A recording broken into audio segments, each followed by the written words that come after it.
Hello guys, today my new mini blog. আজকে আমি বানাচ্ছি ইঁচড় ইঁচড় বানাবো আজকে। আর চিংড়ি মাছ আমার বানানো বাছা হয়ে গেছে। আর অল্প দুটো কচুর লতি আছে, করব ভাবছি চিংড়ি মাছ দিয়ে।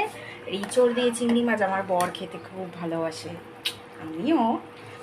তো আজকের ইঁচড় চিংড়ি তাহলে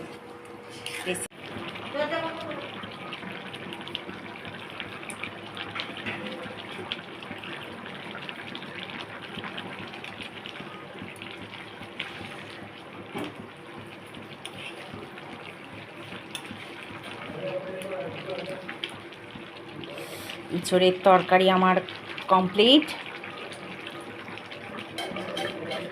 জলটা একটু মরতে দিলাম। আর কমপ্লিট আমার কচুর লতি চিংড়ি মাছ দিয়ে, জাস্ট অসম।